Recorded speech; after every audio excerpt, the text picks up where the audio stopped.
আমাদের পাশেই আছি, হৃদয়ের কাছাকাছি। জীবনের পথ সোজা নয়, আশা নিয়ে নিত্য বাঁচি।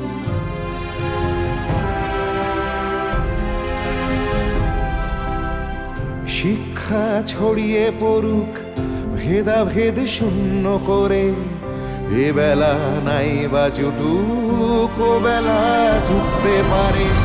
বিপ্লব আসছে দেখো নারী, তুমি পিছিয়ে জানি, জ্বলে ওঠো নিজের আলোয়, মুছে দাও দুঃখ গ্লানি।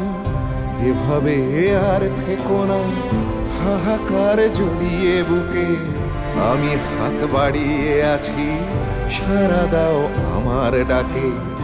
আমি হাত বাড়িয়ে আছি,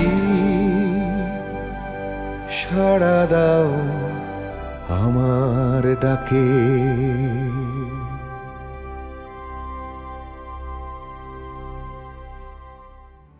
আল্লাহ একে একে আমার সব সন্তানদের তুলে নিলেন। মিজানকে অত অল্প বয়সে নিজের কাছে ডেকে নিলেন। সুলতানের কোনো খোঁজ খবর নেই, আর বড় ছেলে তো থেকেও না থাকার মতো, বউ বাচ্চা নিয়ে শহরে থাকে। বাচ্চাগুলোকে কতদিন হলো দেখি না। ওদের কি আমাদের কথা একবারও মনে হয় না? একবারও কি মনে হয় না যে গ্রামে গিয়ে দেখে আসি বাবা মা কেমন আছে? সুলেমানকে দোষ দেখিলা, শহরের ব্যস্ততায় মানুষ নিজেকেই নিজে ভুলে যায়, আর তো গ্রামের বাবা মা। তুমি মন খারাপ করো না পেয়ারা, আমি তো আছি। ছেলেমেয়েরা দূরে আছে, থাক, ওদের কথা চিন্তা করে কষ্ট পেও না। মনে রাখো, ছেলেপেলেরা বড় হলে তারা নিজের সংসার, নিজের ছেলে মেয়ে এগুলো নিয়ে ব্যস্ত থাকে। বাবা মায়েদের কথা ভাবার সময় কোথায়? আর তাছাড়া বড় বৌমা তো আমাদের এখানে আসতেই চায় না। আর আমার মনে হয় কি জানো, সুলেমানের না আসার ওটাই বড় কারণ। কি অদ্ভুত না, যে পৃথিবীতে আছে সে আমাদের সঙ্গে থাকতে চায় না, আর যে আমাদের সঙ্গে থাকতে চাইতো তাকে আল্লাহ আমাদের কাছ থেকে তুলে নিল। এটা আল্লাহর কোন ধরনের বিচার বলতে পারো? আচ্ছা, সুলতানকে আর কোনোদিন ফিরবে না? আমি কি করব? আমি নিজেই বুঝতে পারি না। গুলের কি হবে? অতটুকু নিষ্পাপ মেয়েটা কি দোষ করেছিল? সুলতান যদি আর ফিরে না আসে? কেন ফিরবে না? অবশ্যই ফিরবে। আল্লাহর উপর ভরসা রাখো, দেখবে নিশ্চয়ই একদিন ফিরে আসবে। যাও, শুয়ে পড়ো।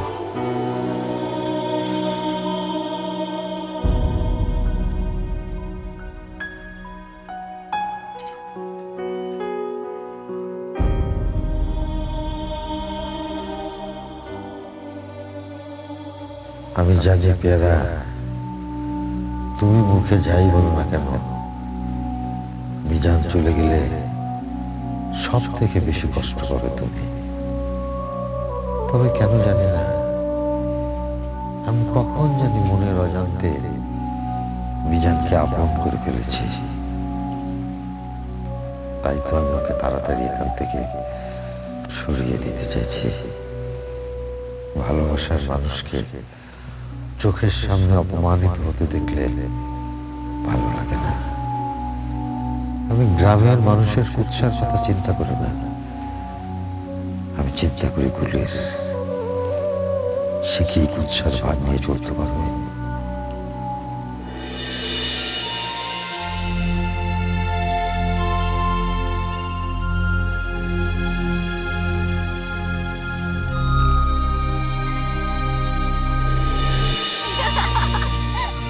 বল না, তোর হবু বর কেমন দেখতে? শুনলাম খুব সুন্দর নাকি? আমি কি করে বলবো? আমি তো তোকে দেখি। শোন, মিথ্যা কথা বলিস না। যার সঙ্গে তোর বিয়ে ঠিক হবে আর তাকেই তুই দেখিসনি, এটা অন্তত আমাকে বিশ্বাস করতে বলিস না। বারে, আমি কি তার দিকে ড্যাব ড্যাব করে তাকিয়ে থাকবো না? সবাই বুঝি বরের দিকে ড্যাব ড্যাব করে তাকিয়ে থাকে। ভাবিকে রাজি করাতে পারলি না? ভাবি তো তাহলে ব্যবস্থা করে দিত। দূর, আমার বুঝি লজ্জা করবে না? ভাবিকে কি করে বলবো? আহা, লজ্জাপতি লতা, দুদিন পর যখন সোহাগ করবি তখন বুঝি লজ্জা করবে না? এই হেনাটা না তুই অনেক বেশি পেকেছিস। এই শোন, হেনা কেন জানতে চাচ্ছে জানিস? হেনারও তো কয়দিন পরে, বুঝিস না? আই শোন, তোরটাও কিন্তু আমি জানি। তুই কি মনে করছিস তোরটা আমি জানি না? হয়েছে হয়েছে, এত ঝগড়া করতে হবে না। ভাবি দেখেছো, ওরা আবার ঝগড়া করছে। তোদের না সারাক্ষণ ঝগড়া করার অভ্যাস।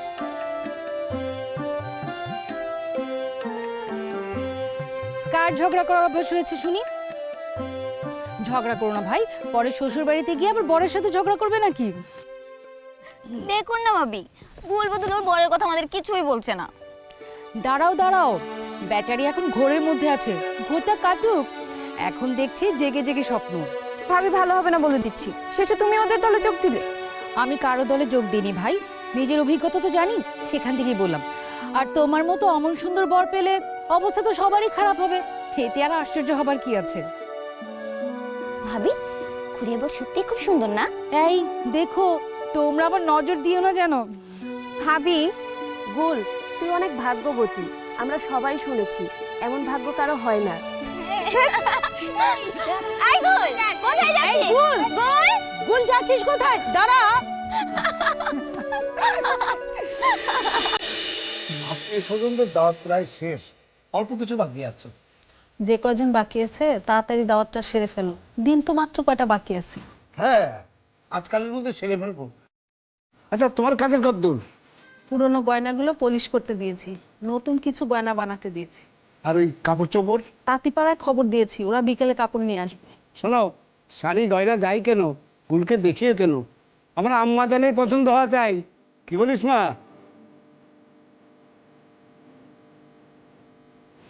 গয়নাগুলো তো পছন্দ হয়েছে মা? দাদির আমলের গয়নাগুলো খুবই সুন্দর মা। তোর ভালো লেগেছে? তাহলে বিয়ের দিন তুই ওগুলোই পরিস, কেমন? বাড়িতে কেউ আছেন? শুনছেন, বাড়িতে কেউ আছেন?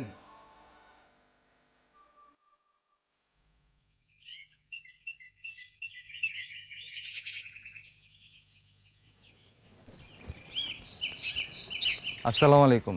ওয়ালাইকুম আসসালাম। কে ভাই? আপনাকে তো ঠিক চিনলাম না। আমি আসলে বিক্রমপুর থেকে এসেছি, আপনাদের জন্য একটি চিঠি আছে। বিক্রমপুর থেকে চিঠি? জি কই দেখি। জি, আমি তাহলে আসি। আসসালামু আলাইকুম। ওয়ালাইকুম আসসালাম।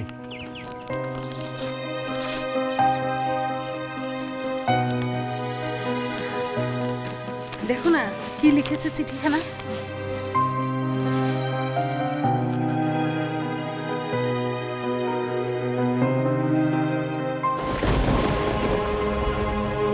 কি গো, কি লিখেছে চিঠিতে? তুমি চিঠি পড়ে এমন ঘাবড়ে গেলে কেন? জানের আব্বার চিঠি, তারা বিয়ে ভেঙে দিয়েছে। কি বলছো তুমি? বিয়ের সব আয়োজন শেষ, বিয়ের আর মাত্র কয়েকটা দিন বাকি, এখন বিয়ে ভেঙে দিচ্ছে কেন? কি হয়েছে? জানের দাদাজি হঠাৎ মারা গেছে। হায় আল্লাহ, এমন সময় মারা গেলেন?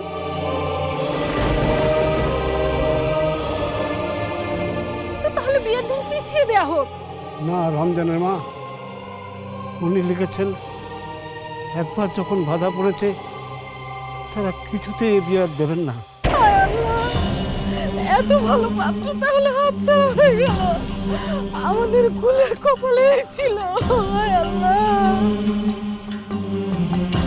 শাড়ি গয়না সব কেনা হয়ে গেছে। হায় আল্লাহ, হায় আল্লাহ, তুমি কি করলে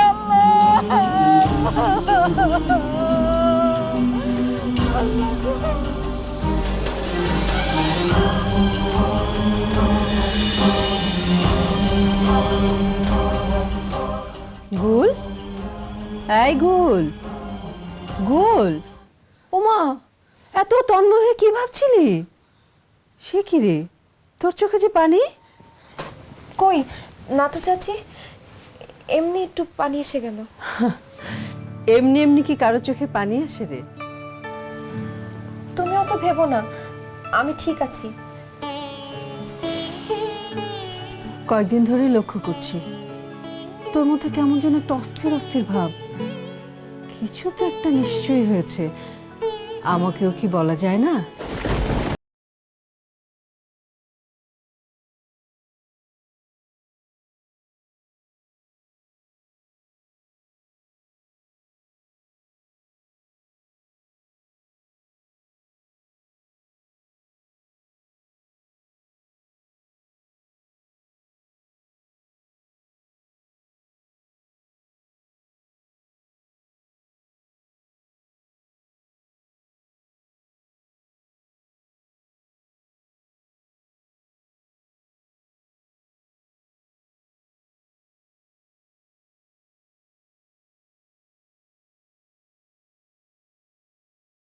আমাকেই ভুল বুঝে তখন থাক বাবা, দরকার নেই। আমি বললাম তো চাচি, আমার কিচ্ছু হয়নি। তুমি মিছিমিছি আমাকে নিয়ে চিন্তা করছো। তাহলে তোর চোখে পানি কেন? তোর মন এত উদাস কেন বল? আচ্ছা ঠিক আছে, আমাকে যদি তুই বলতে না চাস তাহলে তোকে আর আমি এত পিড়াপিড়ি করব না। কিন্তু আমি ঠিকই বুঝতে পারছি তোর কিছু একটা হয়েছে।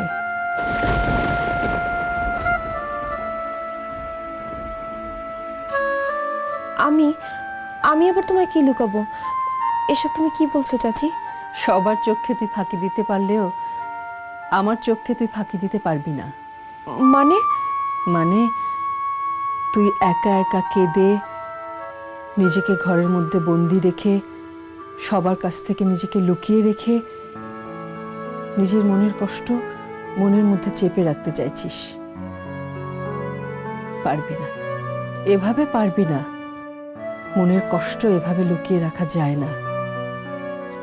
মনের কষ্টকে দূর করার একটা উপায় কি জানিস? সংসারের নানা কাজের মধ্যে নিজেকে ডুবিয়ে দে। সারাদিন এটা ওটা নানা কিছু নিয়ে নিজেকে ব্যস্ত রাখ, দেখবি বাজে কোনো চিন্তার মাথায় আসবে না। যা শুয়ে পড়, অনেক রাত হয়েছে, শুয়ে পড় গে এবার।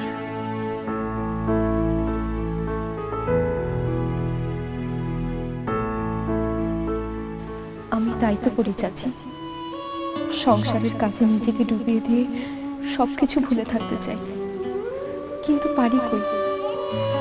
মিজান যতদিন এখানে থাকবে ততদিন আমি এক দণ্ডও শান্তি পাবো না।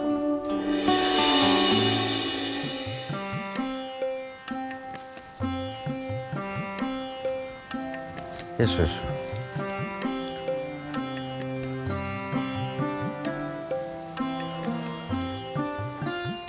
মিজান,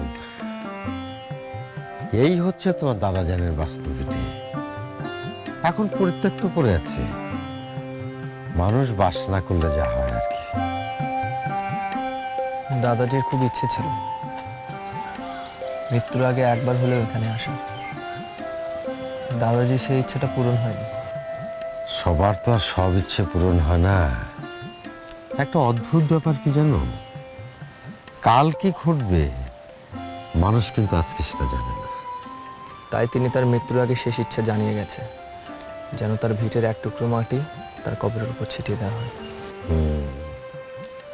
জন্মস্থান, জন্মভিটে, এর মায়া কি সহজে কাটানো যায়? এই মাটিতেই লেগে আছে তার শৈশব, তার কৈশোর, তার যৌবনের অনেকটা সময়। আমি একটু মাটি নিয়ে আসি। হ্যাঁ হ্যাঁ, নিশ্চয়ই নিশ্চয়ই।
মাটি নিয়েছো?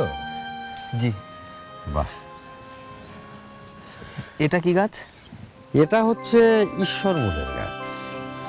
এই গাছ অনেক উপকারী, পেটের জন্য উপকার। আর এই গাছ যদি কারো বাড়িতে থাকে তাহলে সাপ খোপরা সে বাড়ির ধারে গেছে না। আবার অনেক বাচ্চারা আছে যে অনেক বেশি বয়স অবধি বিছানায় পেচ্ছাপ করে, এই পাতার রস খাওয়ালে উপকার হয়। বাহ, একটা গাছের এত গুণ! গাছগাছালি সম্পর্কে কত কি জানেন আপনি। এই জন্যই তো সবাই আপনাকে স্বনামধন্য কবিরাজ বলে। স্বনামধন্য কিনা জানি না, তবে হ্যাঁ, লোকজন বিপদে আপদে আমার কাছে ছুটে আসে, আমার ওষুধে তাদের কাজ হয়। কিন্তু আপনি তো কবিরাজি না শিখে হেকিমি শিখতে পারতেন। তুমিও সেই একই কথা বলছো। আরে কবিরাজি বলো আর হেকিমি বলো, আসল উদ্দেশ্য তো একই, মানুষকে আরোগ্য করা। তাহলে দোষটা কোথায়? আর আমার তো শেখা ওই সোমনাথের কাছে, ও কবিরাজি শুরু করলো, আমিও ওর কাছ থেকে শেখা শুরু করে দিলাম। না, মানে সে কথা নয়, আমি বলছিলাম মনের বিশ্বাসের কথা। আপনার বাড়ির লোক না, গ্রামের কিছু মুরব্বী লোকেরা বাধা দিয়েছিল, বাড়িতেও কিছুটা আপত্তি তুলেছিল, কিন্তু আমি সেটা কানে তুলে দিই। প্রথমে তো মুসলমান রোগীরা আমার কাছে আসতেই চাইত না। আর এখন? এখন মানুষ বুঝে গেছে যে অসুখ সারানোটাই হচ্ছে আসল কথা। কবিরাজ সারালো নাকি হেকিম সারালো সেটা মুখ্য বিষয় নয়। তা তো ঠিকই। হ্যাঁ চলো, অনেক বেলা হয়ে গেল, এসো। জি চল।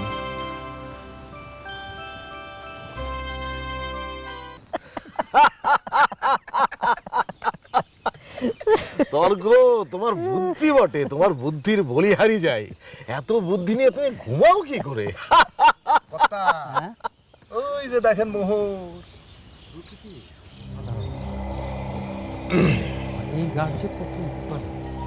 এই যে মোহর, একটু এদিকে এসো, জরুরি কথা আছে। বুঝান, তুমি একটু বাড়ি যাও, আমি ওনাদের সঙ্গে কথা বলে আসছি।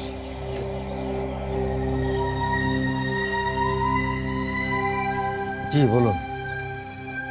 তোমার সাথের ছেলেটি কে? আমার ছাত্র বলতে পারেন, আমার কাছে কবিরাজি শিখতে এসেছে। ও, তার চেনা জানা নিশ্চয়ই। বাড়ি কোথায়? চেনা জানা ঠিক নয়, তবে বাড়ি বলেছে বিক্রমপুর। সে কি, চেনা নেই জানা নেই একটি বিদেশি ছেলেকে বাড়িতে জায়গা দিলে বলে দিনকাল তো ভালো নয়। এই যদি ছদ্মবেশী বিপ্লবী হয় কিছুই তো বলা যায় না। তাছাড়া বাড়িতে অতগুলো মেয়ে বউ রয়েছে, একটা কেলেঙ্কারি হয়ে যেতে কতক্ষণ লাগে? ছেলেটা তো নেহাত দেখতে মন্দ না। দেখুন, আপনাদের প্রশ্নের উত্তর দিতে আমার ইচ্ছে করছে না, তবু বলি, মনটাকে আর একটু বড় করুন। সবসময় ছোট চিন্তা করতে করতে আপনাদের মনটাও ছোট হয়ে গেছে, তাই কোনো কিছুই ভালো চোখে দেখতে পারেন না। তুমি কিন্তু আমাদের অপমান করছো কবরেজ। না তর্করত্ন মশাই, আমি বলতে চাইছি যে বয়স তো হলো, এবার মন থেকে কুচিন্তাগুলো একটু দূর করুন। থাক থাক, আর জ্ঞান দিতে হবে না। নিজে আর একটু বুদ্ধি বিবেচনা করে কাজ করলে ভালো হয়। কেন মল্লিক সাহেব, আমার অবিবেচনার কাজটি কি দেখলেন? বাড়িতে অতগুলো যুবতী ঝিবৌদের মাঝখানে একটা বিদেশি যুবককে এনে রাখার মানে আমরা বুঝি না ভেবেছো? শুধু কি তাই, রাস্তাঘাটেও তো কম বেলাল্লাপানা হচ্ছে না। তর্করত্ন মশাই,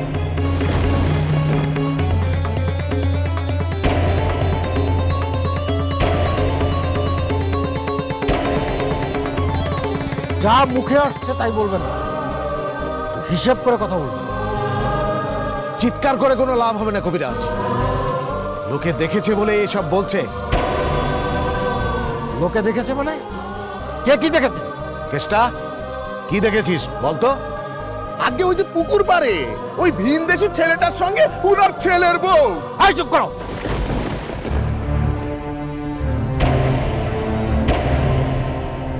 একটু মুখে লাগাম দাও, যা মুখে আসছে তাই বলো না। একেই বলে চোরের সাক্ষী গাট কাটা। আমি আর একটা কথাও শুনতে চাই না। কেন, শুনতে খারাপ লাগছে বুঝি? আমি ওর কথা এক বর্ণ বিশ্বাস করি না। তুমি বিশ্বাস না করলেই তো আর ওই সত্যটা মিথ্যে হয়ে যাবে না কবরেজ। এর পরেও কি ওই ছেলেটাকে বাড়িতে রাখবে? হ্যাঁ রাখবো। আমার বাড়িতে আমি যাকে খুশি তাকে রাখবো, তাতে কার কি? আর কেন অপরের সাংসারিক ব্যাপারে নাক গলাতে আসে? তোমার সাংসারিক ব্যাপার তোমার সংসারের মধ্যেই সীমাবদ্ধ রাখো না। কে বলতে যাবে? ঘাটে পথে এসব কেচ্ছা করে বেড়ানো কেন? এতে তো গ্রামের মেয়ে বউরা অসৎ পথে চালিত হবে। গ্রামে এইসব নষ্টামি চলবে না, এই বলে দিলাম। না না না না না, আমাদের সমাজে সব বিলাল্লাপনা কিছুতেই মেনে নেওয়া যাবে না। তর্করত্ন মশাই, আপনারা কে বলুন তো? গ্রামে কি চলবে না চলবে তার ঠিকা কি আপনারা নিয়ে নিয়েছে? মহারানে চুপ!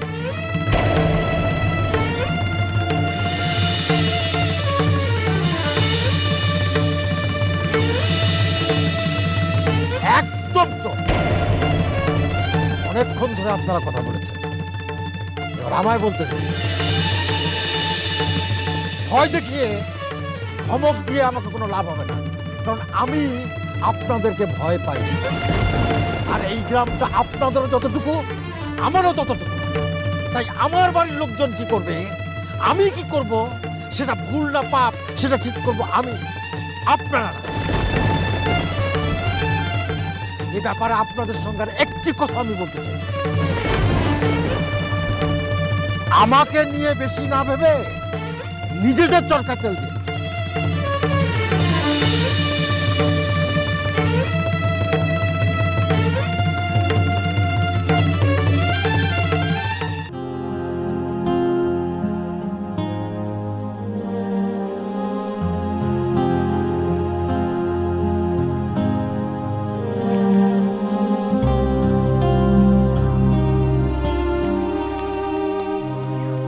কি পড়ছো ওটা?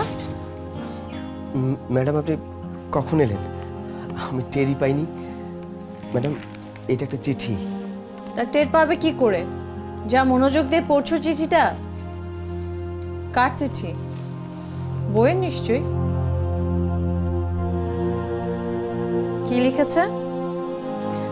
এই গ্রামের কথা, বাড়ির কথা, বাচ্চার কথা, এই সব। বাচ্চাটা নাকি খুব দুষ্টু হয়েছে ম্যাডাম। তো বাড়ির চিঠি বাড়িতে পড়লে তো পারো, কাজের জায়গায় কেন? দুঃখিত ম্যাডাম। বিকেন রোয়ের ফাইলটা দাও তো।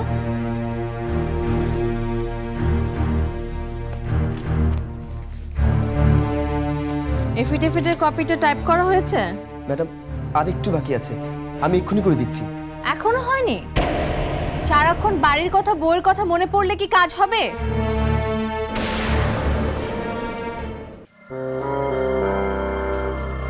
এত ভিড় কিসের? সরে দাঁড়াও সবাই। এই লাশটা যে এখানে পড়ে আছে কি করে এলো কেউ কি বলতে পারবে?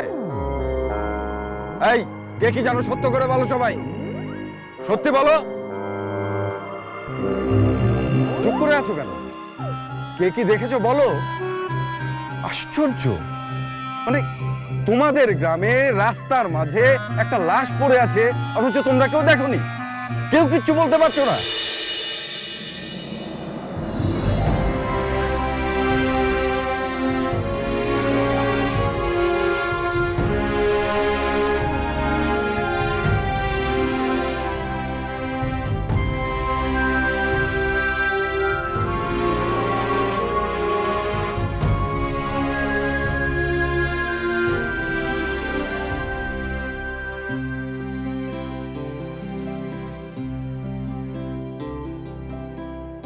তোমাদের পাশেই আছি হৃদয়ের কাছাকাছি, জীবনের পথ সোজা নয়, আশা নিয়ে নিত্য বাঁচি।